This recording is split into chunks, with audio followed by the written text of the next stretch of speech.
Remarquez, ça devrait être possible pour un imaginaire aussi débordant que le sien. Il lui suffit de fermer les yeux pour refaire le monde. Comédien, conteur, metteur en scène, cet homme multiplie les casquettes et travaille passablement du chapeau. Chapeau profond et bottes de rire. Il paraît que cet enfant de Tunis n'aime pas trop la montagne. Je propose dès lors de la lui faire aimer par paliers, d'abord les pieds sur terre, ensuite seulement la tête en l'air.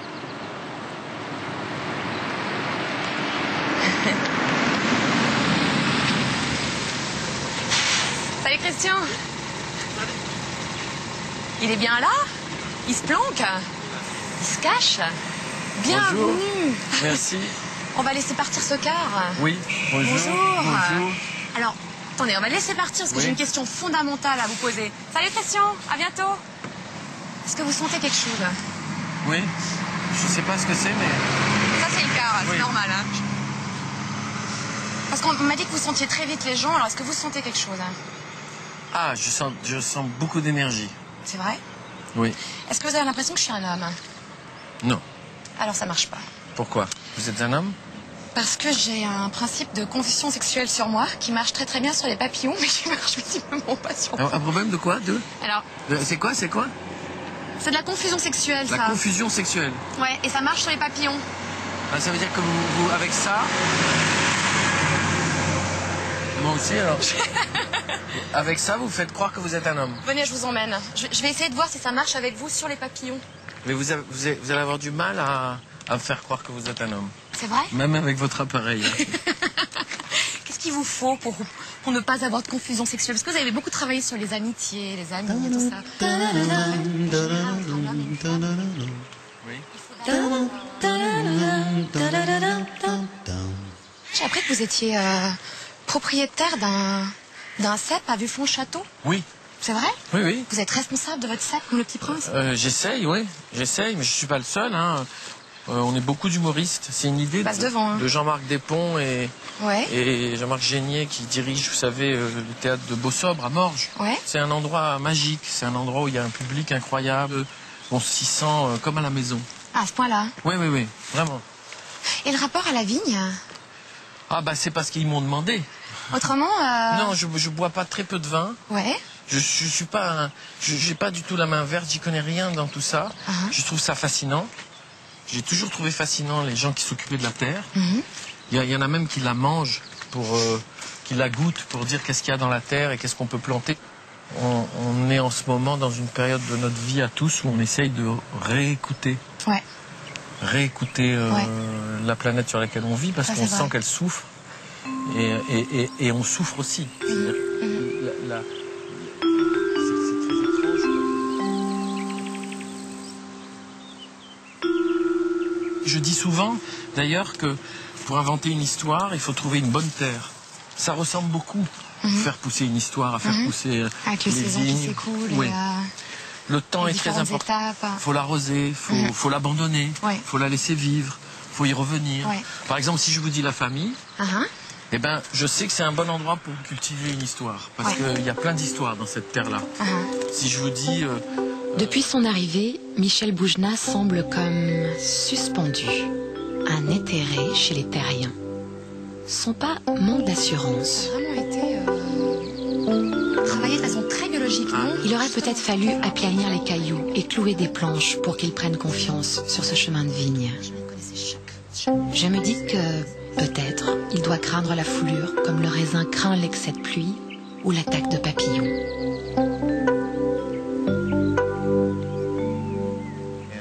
Il n'y a rien d'éphémère chez nous. Et très ancré. Oui, tout est éternel chez nous. Et je me sens appartenir à ce peuple, c'est très étrange. Ouais, je me disais, moi, je vous reçois au pied de la vallée, puis je veux dire chez moi, à la maison. Quand on dit, c'est où chez vous? C'est partout. Il y a des endroits auxquels je suis très attaché, là où je suis né. Et puis l'endroit où je suis le plus chez moi, c'est dans les histoires surtout. Est-ce que la famille, justement, elle n'est pas dans les histoires? Parce là que... où sont mes enfants. Voilà, c'est ça. Non, mais il y a une chose qui a beaucoup changé dans ma vie depuis 9 ans. C'est la naissance de mon fils, puis la naissance de ma fille. Ça a relativisé beaucoup de choses. Chez moi, c'est aussi ce qui se passe avec eux. Le théâtre, parce que c'est l'endroit où j'ai passé le plus de temps de ma vie, presque, les théâtres. Et vous dites, Michel Bougenat, vous dites qu'en fait, la famille, c'est la chose la plus importante pour vous. Et en même temps, vous êtes un homme du voyage, vous êtes un homme de la scène, vous êtes tout le temps une espèce d'ambiguïté folle. Oui, c'est tout mon paradoxe. C'est comme ça que je suis fait. Alors justement, je me disais, j'imagine que dans chacun de vos voyages, vous ramenez des bouts de paysages. Oui. Quand vous allez rentrer et revoir vos enfants, qu'est-ce que vous leur raconteriez comme histoire, votre histoire de conteur avec ce qui vous entoure juste maintenant? Est-ce qu'à base d'une grappe de raisin, paf, le conteur s'anime? Depuis toujours, mais alors avec les enfants encore plus, j'invente toujours des histoires avec rien. Ça donne quoi là? Ah, d'une grappe qui est oubliée, évidemment.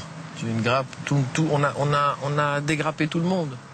Sauf elle n'a pas été dégrappée. Elle reste là et elle n'arrête pas de crier pourquoi moi je ne ferai pas partie de la bouteille de vin qui va être fabriquée. Le vigneron va venir lui dire tu as quelque chose de plus que les autres, c'est pour ça que je ne veux pas te dégrapper, je veux que tu restes là pour raconter aux autres. Toujours dans un vignoble, il y a une grappe qui ne peut pas mourir. C'est une grappe magique. Elle a la mémoire de toute la vigne.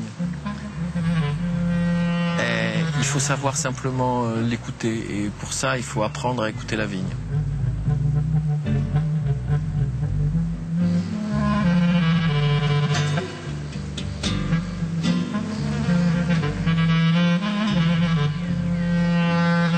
Qui vous lâche pas la grappe, à vous? L'abandon?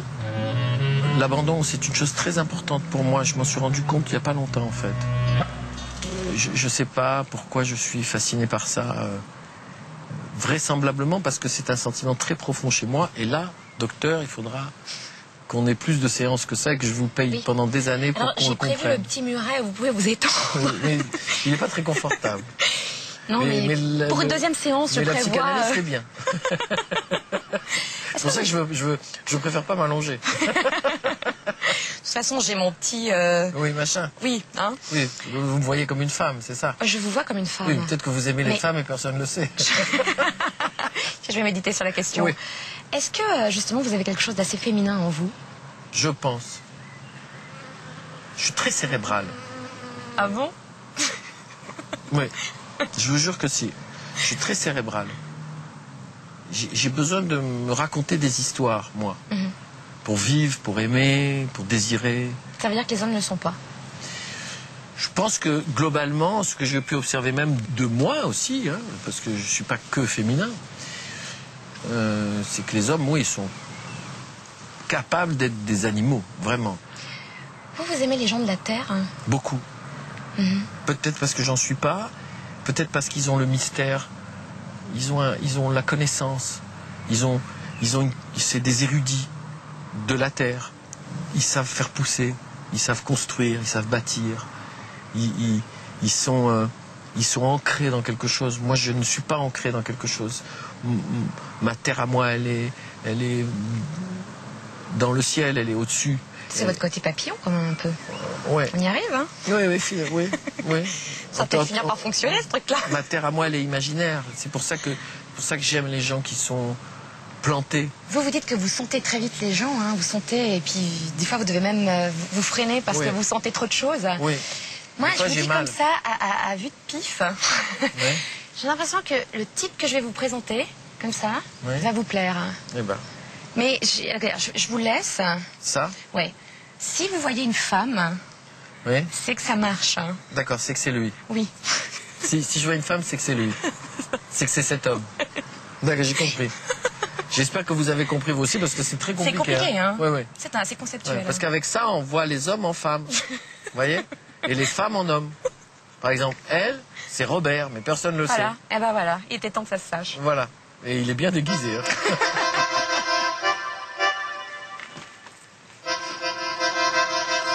La descente, c'est mieux que la montée. Oui. Enfin, ça dépend. C'est pas comme dans la vie. Hein. Voilà. Ça dépend de quoi on parle. J'en ai toujours envie d'en goûter. Hein. Mais ils doivent être amers encore. Non. Non? Non. Mais ça, c'est du raisin pour faire du vin. Ouais. Tout ça, c'est pour faire du vin. Le gars là-bas qui est biologique, le gars ici qui dit moi, biologique. La pollution pollution pour mes enfants, c'est très important. C'est une génération qui arrive vraiment au monde avec l'angoisse de la pollution. Mes enfants me posent beaucoup de questions là-dessus, sur les voitures, sur tiens, ça c'est un pollueur, tiens papa, tu as pollué, ne jette pas ça par terre. Ils sont très conscients de ça. Ouais. Ils adorent la nature. Ils seraient très heureux ici. À 55 ans, je peux dire que j'ai plus réussi que raté, en gros. Bon. J'ai raté des choses, réussi d'autres, mais bon, globalement, j'ai une belle carrière, comme on dit. Ouais. Mais il y a plein de gens qui m'aiment pas et jamais ils me le diront en face. Jamais. Et par contre, ils l'écrivent, ils le disent aux autres. Mais vous, quand vous n'aimez pas quelqu'un, vous le dites en face? Non, mais je lui parle pas, je fais pas de sourire, moi. Moi, si je me sens pas bien avec des gens, je me casse. Je dis rien. Bon, parfois, je fais des compromis. Tout ça, mais en général, au bout d'un moment, si j'ai un problème avec quelqu'un, je lui dis. Oh, attention, les orties. Oui, mais c'est pas grave. grave. C'est méchant, hein. C'est méchant, tes orties. Oui, mais on a des chaussures. On doit après 3 ans. Ah, voilà Christophe. Ah, bonjour. Bonjour. Bonjour Christophe. Enchanté. Enchanté. Ça va? Salut. Salut. Oui. Écoute, il dit qu'il connaît rien, en fait. Sérieux? Alors, qu'est-ce que vous avez dans la main? Ça, c'est un truc top secret. Ah bon? Enfin, c'est pour juste savoir combien j'ai de sucre dans mes raisins. Ah d'accord, c'est pour le... C'est un réfractomètre. Ça mesure l'indice de réfraction exactement. Plus le liquide est chargé et trouble, c'est-à-dire chez nous en sucre, plus le rayon du soleil va être biaisé. Et on a une échelle à l'intérieur qui indique le degré Huxley, c'est la densité du mou. Et est-ce que c'est vrai qu'il y a des gens qui font votre métier, des hommes qui font, des femmes qui font votre métier, qui mangent la terre? Enfin, qui goûtent la terre. Non, c'est pas vrai ça. On peut pas, il n'y a pas des gars qui goûtent la terre en disant, non, il manque ça. Goûter, vous pouvez la goûter, mais c'est avec les mains. Donc vous prenez votre terre, et puis, bon, là c'est difficile, maintenant que c'est sec. Oui. C'est rare de dire ça cette année. Là je tombe sur un caillou, et vous la touchez. Ça oui, ça c'est déguster la terre. À ce niveau-là, oui. D'accord. Vous pensez que vous faites du meilleur vin que vos aïeux? En Valais, oui, on peut le dire, je crois, sans être trop prétentieux. Vous l'avez amélioré? Non, mais en Valais, on n'a jamais fait du vin pour le vendre, premièrement. Ah bon? Vous l'avez fait que pour boire? Que pour boire. Oui, c'est vrai, mais c'est comme ça. On faisait comme ça dans le temps. Ici, mon grand-père n'avait même pas de pressoir. Donc, ils broyaient leurs raisins, ils essayaient de prendre le jus au maximum au début pour faire fermenter. Et ça, c'était le vin pour le dimanche. Puis ensuite, ils remettaient de l'eau avec ce qui restait, ils remettaient du sucre, ils faisaient refermenter. C'est ce qu'on appelait la piquette. Oh, il y avait la piquette, la première, la deuxième, voire la troisième piquette. Je laisse imaginer ce qu'ils buvaient. Dans le temps, ici, on cherchait autre chose que de la flotte, autre chose que de l'eau à boire pour le dimanche. Mais les petites caves comme nous, de vignerons caveurs, ça date de la génération juste avant moi, celle qui était et vous faites mon père et moi. Et vous vendez votre vin? Oui. Et est-ce que ça fait vivre une famille? Ah, c'est dur. Non, c'est bien. Hein? Non, ça va. Non, mais le monde agricole, on doit toujours un peu... Oui, je sais, je connais. C'est comme dans non, ça va bien. C'est comme dans le métier des tissus.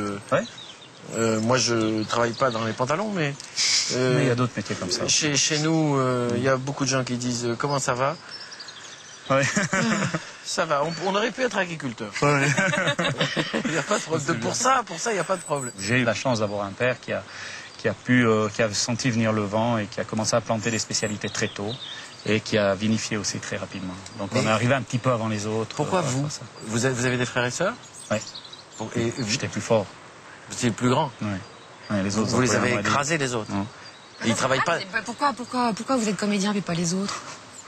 Parce que je suis plus faible. Eh ben, voilà. parce que les autres m'ont écrasé. J'ai pris ce qui restait.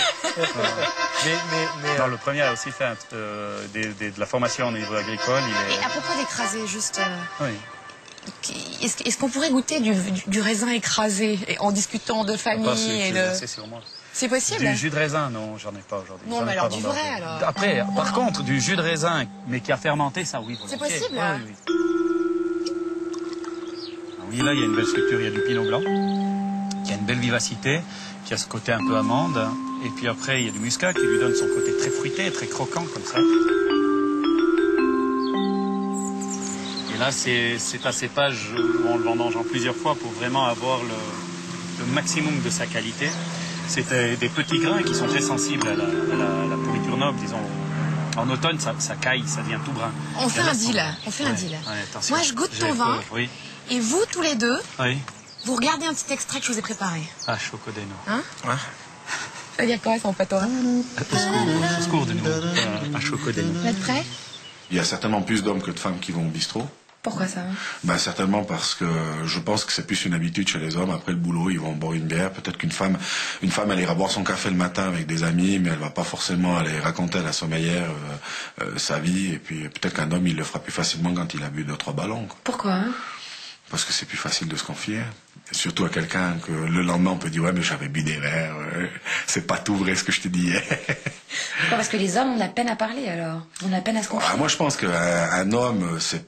Enfin, en Valais, en tout cas, je pense qu'un homme, c'est presque une tare d'oser exprimer ses émotions, parce que c'est un peu se découvrir. Et quand tu te découvres, tu deviens faible aux yeux des autres hommes, je pense.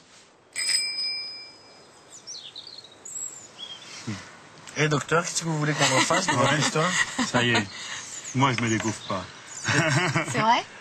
Non, ça chez nous, c'est... Ouais, je sais pas. Les sentiments, à la maison, ouais, mais pas ailleurs. Je sais pas, c'est peut-être le côté montagnard. Nous, les Méditerranéens, on dit de nous que on parle beaucoup pour cacher ce qu'on a à dire. Ouais. Ouais, donc c'est pareil. Oui. Moi, je dis pas... Il m'arrive rarement de me déshabiller, quand même. Ouais. Mais je fais semblant. Je leur fais croire que... Oui. Parce que je suis très exposé, mon métier fait ça. Alors, comme ils me demandent tout le temps de me déshabiller, alors je leur fais croire que oui, ils ont réussi à me déshabiller. Mmh. Et parfois ça marche, parfois ça marche pas. Mmh. Mais il y a des choses qu'on peut pas dire. Il me semble qu'il y a plein de choses qu'on n'est pas toujours obligé de dire. Non, qu'on faut arrive pas. très bien à sentir. Bien sûr. Le silence est souvent plus éloquent. Mmh. Et on vit dans un monde où la faiblesse est dangereuse. Et où cet homme le dit bien d'ailleurs. Il dit pour pas être faible. Sauf que l'idée de la force et l'idée de la faiblesse, c'est des choses très relatives. Je connais des gens qui en apparence sont très faibles et très fragiles. Ils sont d'une force herculéenne. Et je connais des gars qui en apparence sont d'une force incroyable et qui sont des enfants. Qui sont... Et vous? Moi, qu'est-ce que je lui réponds? Est-ce que t'as envie, justement? Là, c'est le moment où il y a une demande, puis tu dis que... Voilà. Je dis quoi? Voilà. Ouais, t'inventes n'importe quoi. N'importe quoi. Non, pourvu moi, que ça passe. Moi, madame, je suis très faible. Ouais, ouais. Ça va, ça moi, je l'ai vu un jour, il pleurait, mais comme... Voilà. Non, j'avais presque honte. Quoi. Voilà, on était en haut dans la montagne tous les c'était deux. une catastrophe. Moi, d'ailleurs, j'ai dit, je le connais pas. Quoi. Voilà. Et moi, j'ai dit, heureusement que je le connais, parce que sinon je tomberais. Et puis moi, j'étais un rock à côté, quoi, donc il n'y a pas de problème, je l'ai soutenu. Ouais. Et on sent, lui, il n'est jamais faible. Exact. Ouais, alors que Monstre moi- force. Exactement. Oui, mais on l'a fait. La force de Michel Bougenat, c'est de faire croire aux autres qu'il se raconte alors qu'il se tait. On n'est jamais aussi secret que dans le bavardage. Le vocabulaire est puisé dans les profondeurs, mais l'intime reste intouchable. Sa force, c'est aussi de dire ce qu'il veut, quand il veut.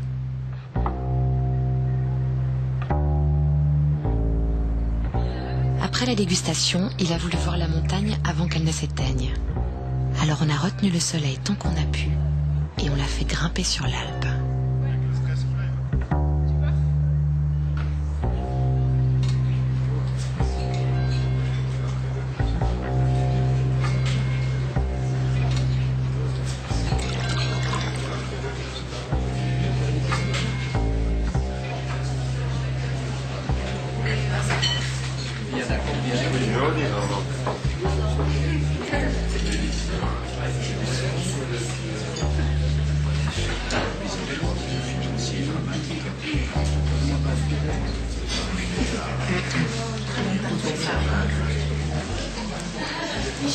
Oui. Oui, ça va. J'arrive. Encore une fois. J'ai besoin d'aide. Oui, je vous aide. C'est vrai? Oui. Vous je de vrai? aide. Qu'est-ce qu'il faut que je fasse? Alors, je sais. Raclette. La petite table là-bas, C'est pour vous, monsieur. Oh, merci, Voilà. monsieur. Je vous en prie. Vous avez besoin de rien d'autre? On va entendre des sonnettes. On doit entendre des sonnettes quand on le mange? Des sonnettes de vache. Ah bon. Et vous buvez quoi pour arriver à ça? Voilà. Merci. Voilà, monsieur. Je vais la chercher. Oui, bien sûr. Ouais, pas dit que c'était la galère. Je- Ah, vous en voulez les assiettes? Je vais vous en donner. Voilà. Il paraît qu'il faut pas boire de l'eau avec, c'est ça? Sinon on éclate. Ah ouais? Ouais. Mademoiselle, monsieur, donnez-moi madame. Voilà. J'ai compris comment il fallait faire maintenant. Je suis désolé, mais j'ai de l'avance. J'avais 14 ans, j'ai fait ça 3 étés. Le matin tôt, je faisais promenade à cheval pour les touristes. Après, je faisais la plonge et après, je faisais le service en salle. Et puis après, je dormais dans la réserve. Et quand j'ai fini tout ça, je me suis acheté un super Solex. Et l'autre, là-bas, elle rigole. Qui l'autre? La folle. La folle? C'est qui la folle? Ma petite sœur. Un peu. Elle est un peu folle. Oui, ça lui va bien. Oui. Hein? La folie, c'est vivre un peu, non? Qui est Céline? Voilà, c'est pour vous. Ah, faites attention, l'assiette est chaude. Merci. Bon appétit. C'est facile, des cornichons. Des cornichons. Très bien. J'ai des abrutis aussi, si vous voulez. Vous en voulez? Ah, vous avez vu qu'il n'y a pas de Eh ben, religieuse? dommage. Il n'y a pas de religieuse. C'est quoi la religieuse? Ah, vous avez pas dit? Non. C'est le morceau de fromage qui est en bordure, qui est le plus épais. La folle, elle aime bien la religieuse. Voilà, madame. De la part Parfait. du curé. Du poivre, madame? Ok, monsieur. Mais je vous en prie. On vous a oui, du poivre comme ça. Oui, je sais. Ça se voit. Anne-Marie, excusez-moi, j'ai faim. Et vous pouvez pas me donner quelque Ça, c'est chose? délicat, alors. Vous pouvez pas me verser un verre de coca? Light. Vous en avez? Mais taisez-vous, ça vous regarde pas, mais sans la marque. Oui, ça n'a rien à voir. Mes rapports avec Anne-Marie ne vous concernent pas. D'accord? C'est ma patronne. Et vous n'êtes que cliente dans ce restaurant. Vous avez négocié votre salaire? Non. Je travaille gratuitement pour Anne-Marie. C'est vrai? Pour ses beaux yeux. Mais pas dans l'avenir, quand même. Dans la vie? Dans la vie, Michel Boujna adore dire qu'il est resté un gosse. Croyez-moi, c'est un adulte. On est adulte quand on arrête de dire ce qu'on fera quand on sera grand. Moi? Je pense que si j'étais heureux, j'écrirais pas. Je pense que ça me rend moins malheureux d'écrire et d'inventer des histoires. Ça me rend pas heureux, mais ça me rend moins malheureux. Quand je fais rire, ma vie a un sens. Le côté môme du personnage, je l'ai peut-être senti autour des 23 heures, lorsque je l'ai raccompagné. Il n'aime pas rester seul dans le noir. J'ai lu l'autre jour, la nuit, c'est la preuve que le jour ne suffit pas. C'est vrai, il aurait fallu encore des jours et des nuits pour pouvoir cerner Michel Boujna. Merci, c'est gentil. Bon, c'est pas la nuit complète, hein. J'aime bien quand les femmes ouvrent la porte. C'est vrai, hein? Ouais. Ça, c'est la nouvelle génération. Des femmes? Ouais. Les femmes ouvrent les portes maintenant? Et le problème, c'est qu'elles les ferment aussi. Ça aussi, c'est la nouvelle génération. Le carrosse de monsieur est avancé. Merci, madame. J'ai eu beaucoup de plaisir. Moi aussi. Je vous souhaite un bon retour. Ah, c'est 3 ici. Oh, pardon. Vous avez oublié, hein. Puis je vous offre. Oui. C'est quoi? C'est une bouteille? Ouais. Et je dois jeter à la mer? Mais il n'y a pas de message dedans. Mais il y a de l'air d'ici. Ah, il y a de l'air d'ici. Ouais. Alors, je vais pas l'ouvrir. Donc quand il y a un petit coup de blues, J'ouvre, je fais ça. D'accord. voilà. Mais je ferai mieux que ça. Quand j'ai le coup de blues, je viendrai la remplir ici. D'accord, ça marche, on vous attend. Et bonne route. Hein. Merci. Et à Au revoir. bientôt.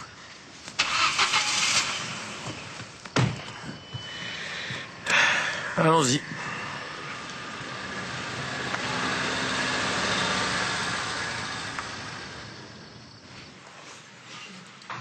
Donc là, par exemple, en partant, vous allez me dire, c'était formidable, vraiment merci beaucoup. J'ai passé une super journée. Bon. Et dans la voiture, en rentrant, je dirais, oh, qu'est-ce que je me suis fait gifler. Et moi, je dirais, mais qu'est-ce qui était lourd, mais je sais plus. Vous pouvez. Mais vraiment. Elle est pas belle, la vie, hein. C'est une expression qu'on emploie souvent. Trop souvent. Non, j'aime beaucoup. Surtout quand ça va pas. Vous ne connaissez pas l'histoire des deux gars qui... Il Il y en a un qui dit ma femme m'a quitté, ma fille est folle, mon fils a fait une fugue, il est parti en Chine, je sais pas si je vais le retrouver, j'ai eu un contrôle fiscal, on m'a cambriolé, et l'autre tu dis ça pourrait être pire. Il fait pire?